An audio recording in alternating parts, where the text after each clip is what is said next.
नमस्कार, futures and option इस course के थर्ड लेक्चर में आपका स्वागत है। पिछले लेक्चर में हमने फॉरवर्ड कॉन्ट्रैक्ट्स के बारे में देखा कि फॉरवर्ड कॉन्ट्रैक्ट्स कैसे काम करते हैं और कैसे आप उनका इस्तेमाल कर सकते हो। लेकिन उसमें एक बड़ी दिक्कत जो हमें आ रही थी वो थी डिफॉल्ट रिस्क की, कि अगर सामने वाली पार्टी डिफॉल्ट करे तो क्या। और इस प्रॉब्लम का सोल्यूशन फ्यूचर्स ने निकाला है। तो फ्यूचर्स फॉरवर्ड का नेक्स्ट वर्जन है। तो फ्यूचर्स ने डिफॉल्ट रिस्क के प्रॉब्लम को कैसे सॉल्व किया, वो उन्होंने सॉल्व किया रेगुलेशन और एक्सचेंज से। जैसे कि हमने देखा कि फॉरवर्ड कॉन्ट्रैक्ट में जो कॉन्ट्रैक्ट होता है वो डायरेक्टली दो पार्टीज के बीच में होता है, लेकिन फ्यूचर्स में कॉन्ट्रैक्ट सीधे दो पार्टी के बीच में नहीं होता, बीच में एक्सचेंज आता है और एक्सचेंज एक मीडिएटर का रोल निभाता है। और उसके साथ ही वो आपको डिफॉल्ट रिस्क से छुटकारा भी दिलाता है कि अगर आप किसी फ्यूचर में इन्वेस्ट करते हो तो आपको इस डर की बिल्कुल भी जरूरत नहीं है कि सामने वाली पार्टी उस कॉन्ट्रैक्ट के दिन आपको पे करेगी या नहीं। ये सारी रिस्क एक्सचेंज खुद लेता है। फ्यूचर्स में जो भी कॉन्ट्रैक्ट्स होते हैं वो स्टॉक एक्सचेंज और कमोडिटी एक्सचेंज के जरिए होते हैं। तो चलो एक एग्जांपल की मदद से समझते हैं कि फ्यूचर्स कॉन्ट्रैक्ट कैसे काम करते हैं।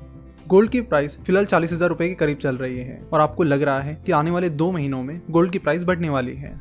इसलिए आप चाहते हो कि आने वाले टाइम में अगर गोल्ड की प्राइस बढ़ती है तो वो रिस्क मेरे ऊपर ना आए, और इसीलिए आप किसी से एक ऐसा कॉन्ट्रैक्ट करना चाहते हो जिससे 2 महीने बाद आपको वो 10 ग्राम गोल्ड 40,000 रुपए में ही मिले। तो पिछली बार आपने फॉरवर्ड कॉन्ट्रैक्ट किया था और उसमें रिस्क था कि सामने वाली पार्टी यानी जूलर आपको 10 ग्राम गोल्ड 40,000 रुपए में देगा या नहीं। लेकिन यहाँ पर जब आप फ्यूचर्स के जरिए कॉन्ट्रैक्ट कर रहे हो तो आपको इस रिस्क की जरूरत नहीं होती, क्योंकि गोल्ड कमोडिटी मार्केट में आता है। इसलिए आप कमोडिटी एक्सचेंज पर जाओगे और इस गोल्ड का फ्यूचर कॉन्ट्रैक्ट करोगे। तो आप तुरंत कमोडिटी मार्केट पे गए तो आपने 2 महीने बाद का 10 ग्राम गोल्ड का 40,000 रुपए का फ्यूचर कॉन्ट्रैक्ट खरीद लिया, जिसमें आपको 2 महीने बाद 10 ग्राम गोल्ड 40,000 रुपए में मिल जाएगा। पिछला कॉन्ट्रैक्ट यानी फॉरवर्ड कॉन्ट्रैक्ट सीधे दो पार्टीज के बीच में था, इसलिए आपको किसी को फीस या कुछ पे करने की जरूरत नहीं पड़ी। लेकिन जब आप स्टॉक एक्सचेंज या कमोडिटी एक्सचेंज के जरिए फ्यूचर्स खरीदते हो यानी फ्यूचर्स कॉन्ट्रैक्ट करते हो तो आपको जो मीडिएटर होता है उसको कुछ फीस भी पे करनी होती है, जो कि वैसे बहुत ही निग्लिजिबल होती है। तो अगर 2 महीने बाद गोल्ड की प्राइस 41,000 रुपीज हो जाती है तो 1,000 रुपीज का प्रॉफिट आपके अकाउंट में ट्रांसफर हो जाएगा।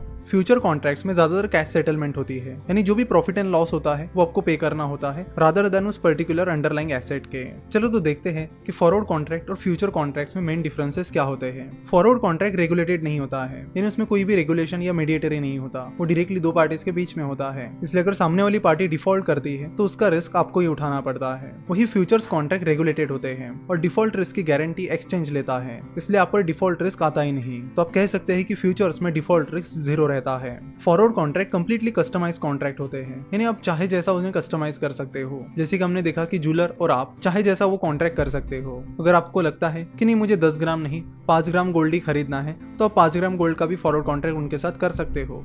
लेकिन फ्यूचर्स में ऐसा नहीं होता। इसमें नंबर ऑफ लॉट्स और बाकी चीजें फिक्स होती है, एक्सपायरी डेट भी फिक्स होती है। जैसे कि किसी शेयर्स के फ्यूचर्स में 100 शेयर्स का लॉट है तो आपको 100 शेयर्स ही खरीदने होंगे। आप ऐसे नहीं कह सकते कि मैं 50 शेयर खरीदूंगा, वो कस्टमाइजेशन आपको फ्यूचर्स में नहीं मिलता है। तो आप कह सकते हो कि क्वांटिटी और बाकी चीजें फ्यूचर्स में फिक्स्ड होती है। उसके बाद फॉरवर्ड और फ्यूचर्स में मेन डिफरेंस ये है कि फॉरवर्ड मार्केट में आपको पता होता है कि सामने वाली पार्टी कौन है, तो जिनसे आप फॉरवर्ड कॉन्ट्रैक्ट कर रहे हो आपको पता होता है कि वो पार्टी कौन है। लेकिन फ्यूचर्स में ऐसा नहीं होता है। फ्यूचर्स में बीच में स्टॉक एक्सचेंज या कमोडिटी एक्सचेंज आता है, तो सामने वाली पार्टी कौन है आपको पता नहीं होता। तो अगर आप कोई फ्यूचर कॉन्ट्रैक्ट कर रहे हो तो स्टॉक एक्सचेंज या कमोडिटी एक्सचेंज पर आपको ये नहीं पता होता कि सामने वाली पार्टी कौन है। ये चीज नॉर्मली स्टॉक एक्सचेंज पर भी होती है। आप जनरली कोई शेयर भी खरीदते हो तो उसमें भी आपको ये नहीं पता होता कि सामने कौन है। और जब हम नॉर्मली स्टॉक एक्सचेंज से शेयर खरीदते हैं तो उसमें भी डिफॉल्ट रिस्क 0 होती है, क्योंकि जब आप शेयर खरीदते हो और पैसे पे करते हो तो उतने शेयर आपके अकाउंट में आ ही जाते हैं। और वो इसलिए आ जाते हैं क्योंकि एक्सचेंज उस डिफॉल्ट रिस्क की गारंटी ले रही है। वो सामने वाली पार्टी से शेयर लेगी और आपके अकाउंट में डाल देगी। तो फ्यूचर्स कॉन्ट्रैक्ट खरीदने के लिए आपको स्टॉक एक्सचेंज या कमोडिटी एक्सचेंज जाना पड़ेगा, मतलब एक्चुअल में जाने की जरूरत नहीं है।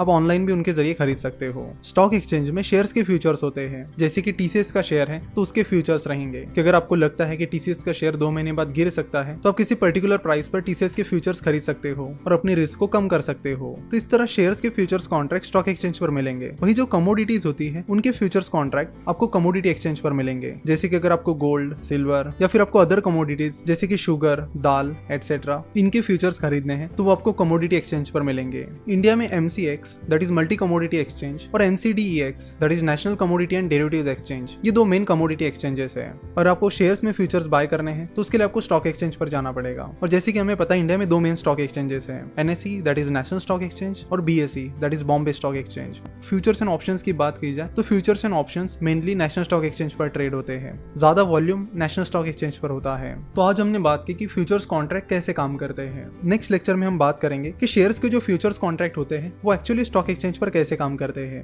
लॉट साइज क्या होती है, मार्जिन मनी क्या होती है, मार्क टू मार्केट क्या होता है, साथ ही कौन कौन से मंथ की एक्सपायरी होती है। ऐसी अलग अलग चीजों को हम नेक्स्ट लेक्चर में समझने वाले हैं। So see you in the next lecture video.